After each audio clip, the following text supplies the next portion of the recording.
மகிமைப்படுவதாக.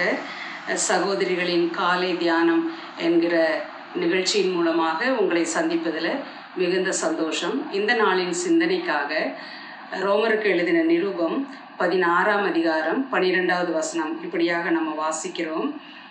கர்த்தருக்குள் பிரயாசப்படுகிற திரிபோசாலையும் வாழ்த்துங்கள்.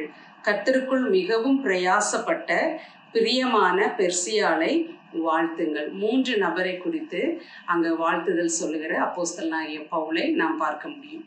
இப்போ வாழ்த்துதல் என்பது கண்டிப்பாக பிரயாசப்படுகிறவர்களுக்கு நாம் வாழ்த்துதல் சொல்லி ஆக வேண்டும். அப்போ அப்போஸ்தலனாகிய பவுல் அதை மனதில் வைத்து அவர் பிரயாசப்பட்டதான, அதாவது கர்த்தருக்குள் பிரயாசப்பட்டதான பெண்களுக்கு அவர் அங்கு வாழ்த்துதல் சொல்லுகிறதை நாம் பார்க்கிறோம். முதல்ல திரிபோனாலையும் அப்படின்னு சொல்லப்பட்டிருக்கிறது. 2வது திரிபோசாலையும், இருவரையும் சேர்த்து அவர்களை வாழ்த்துகிறதை நாம் பார்க்க முடியும். அவர்கள் கர்த்தருக்குள்ளாக பிரயாசப்பட்டார்கள் என்று சொல்லி வேதம் எழுதப்பட்டிருக்கிறது. அப்போ கர்த்தர் அல்லாமலும் பிரயாசப்பட முடியும். அப்போ திரிபோனா அப்படின்னு சொன்னா மென்மையான அல்லது நயமான என்கிறதான அர்த்தத்தை உடைய பெயராயிருக்கிறது. திரிபோசா அப்படின்னா ஆடம்பரமான, துரிதமாய் செயல்படக்கூடிய அப்படின்னு சொல்லி அர்த்தமுடைய இந்த 2 பெண்மணிகளும் அவர்கள் என்ன செய்கிறார்கள்? கர்த்தருக்காக பிரயாசப்பட்டார்கள். அப்போஸ்தலனாகிய பவுலோடு சேர்ந்து ரோமாபுரியிலே அவர்கள் பிரயாசப்பட்டார்கள் என்று சொல்லி வாசிக்கிறோம். நம்மளுடைய வாழ்க்கையிலும் கர்த்தருக்காக நாம் பிரயாசப்படுகிறவர்களாய் இருக்க வேண்டும். அதாவது கர்த்தருக்குள் நாம் பிரயாசப்பட வேண்டும்.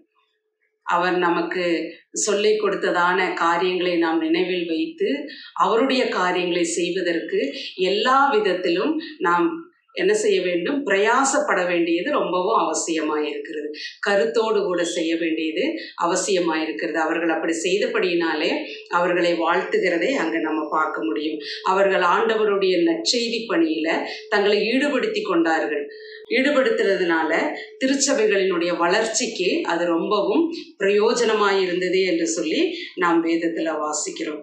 அது மாத்திரமல்ல, இனி ஒரு நபரை கூட நம்ம வாசித்தோம் இல்லையா?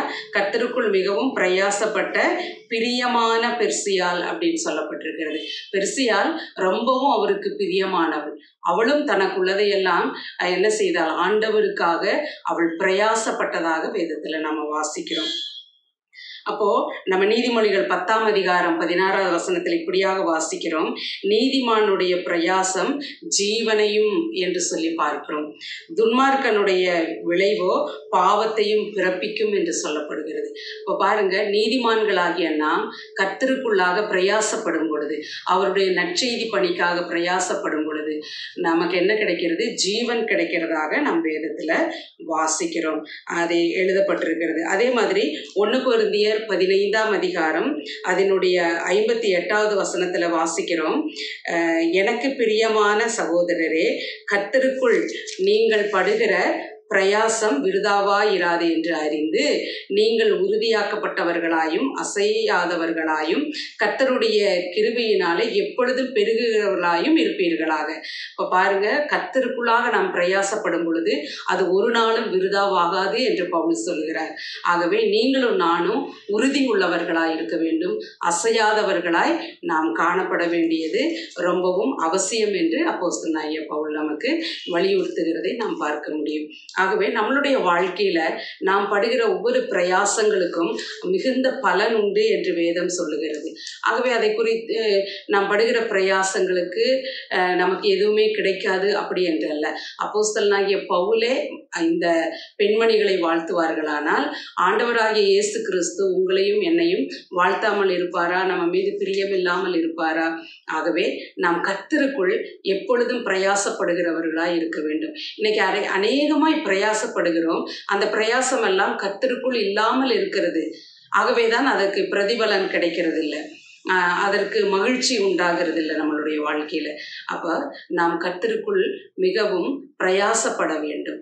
அப்ப கர்த்தர் நம்மளோடு கூட இருந்து நமக்கு உதவி செய்கிறவராய் அவர் காணப்படுகிறார். ஆகவேதான் அது ஜீவனை கொடுக்கக்கூடியதாய் இருக்கிறது. அந்த பிரயாசம் ஒரு நாளும் விருதாவாய் போகாது. அது நம்மளுடைய தலைமுறைகளுக்கு அது ஆசீர்வாதமாய் இருக்கும். நாம் கர்த்தருக்குள் பிரயாசப்படும் பொழுது நம்மளுடைய பிள்ளைகளும் நம்மளோடு கூட சேர்ந்து அவர்கள் பிரயாசப்படக்கூடியவர்களாய் இருக்கிறார்கள்.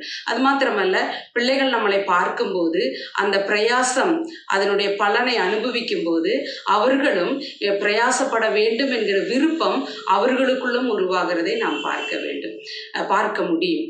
இப்படியாக நாம் தேவனுடைய காரியங்களில் இந்த சகோதரிமார்கள் எப்படி கர்த்தருக்குள் பிரயாசப்பட்டார்களோ அதுபோல நீங்களும் நானும் வானத்தையும் பூமியும் உண்டாக்கின சர்வ வல்லமை உள்ள தேவன், நமக்காக ஜீவனை கொடுத்த தேவன், அவருக்காக நாம் எல்லாவற்றையும் நஷ்டமும் குப்பையுமாய் கருதி நம் சபைகளோடு கூட இணைந்து அவருக்காக பிரயாசப்பட்டு அநேக ஆத்துமாக்களை ஆதாயப்படுத்தி கர்த்தருடைய நாமத்தை நாம் மகிமைப்படுத்துவோம்.